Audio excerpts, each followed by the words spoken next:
It's been a busy day on the election campaign trail, with the main parties unveiling new policy pledges. The Conservatives have announced plans to train more GPs, while Labour and the Liberal Democrats are focusing on more support for childcare.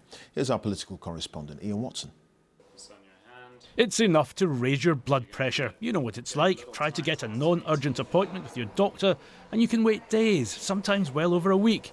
Today, the Conservatives promised an injection of more GPs into the health service in England by 2025.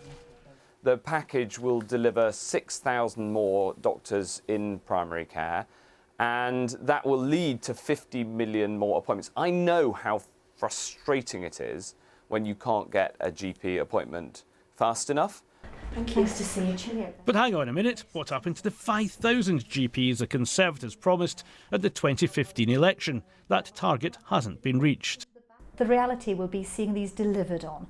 Whichever government we have in a few weeks' time, we need them to recognise the stressed state of general practice. We need them to recognise that these promises are solid and should be delivered on, but they need to be delivered swiftly. So what's going on? And Labour claim public services have got worse since the Conservatives came to power. Jeremy Corbyn was at a children's arts project in Leeds, but says many facilities have closed in recent years. He's pledging to set up 1,000 preschool Sure Start centres and extend entitlement to childcare.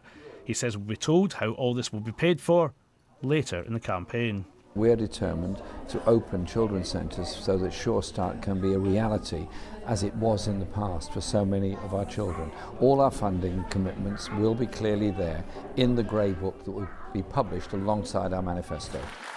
Not to be outdone, at a rally in London, the Lib Dem leader had her own offer on childcare. A Liberal Democrat government will provide working parents with free, high-quality childcare from when their child is 9 months old until their first day at school. There's not been too much talk of the B word from the politicians today, although Stop Brexit is part of the official Lib Dem campaign slogan.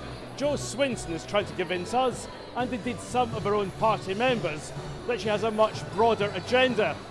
Usually at elections, politicians never miss the opportunity to kiss a baby. Today, though, it's the parents who are being love-bombed.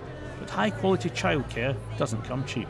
Certainly the government, whoever is in power, is going to have a struggle between making sure that the funding rate is high enough that providers can deliver the high-quality care that they want to, but at the same time keeping control of the overall cost. There's clearly an appetite for policies other than Brexit on the political menu. Today there was plenty of sweeteners for the voters, but there's still no such thing as a free lunch. Ian Watson, BBC News. Scottish party leaders have been campaigning in the first Saturday of the general election. Labour and the SNP outlined proposals on child poverty and low wages, but Brexit and independence dominated. Our political reporter David Wallace-Lockhart has been following the campaigns. Nicola Sturgeon was calling for higher wages for younger workers when a bypasser in Kirkintilloch wanted to bend her ear about Brexit.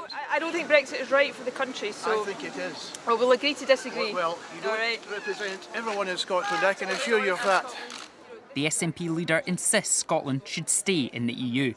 I respect the view of that gentleman, I respect the view of everybody who takes a different view to me on Brexit, but the SNP's position is clear. It's the position that is right for Scotland's interests. We shouldn't get dragged out of the EU against our will. Instead, we should have the future of our country in our own hands. Election campaigning doesn't stop for the weekend. Nicola Sturgeon's here trying to get the SNP message out, and she's not the only party leader doing it today. We should see Brexit through and put a stop to referendums, say the Scottish Tories. There is only one party that is now absolutely, resolutely determined to say no to a second independence referendum. That's the Scottish Conservatives. They don't want a second independence referendum. They want to get Brexit sorted. They want to see the country move on. The Lib Dems want both Brexit and independence halted. If you want to stop the division, if you want to stop the damage in the country with independence and Brexit, you need to come with the Liberal Democrats, because we're the only party that's standing very firm against independence and against Brexit.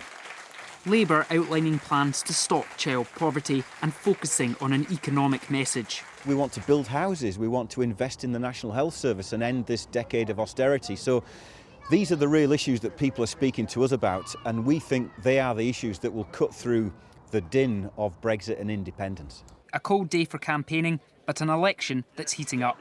David Wallace-Lockhart, reporting Scotland.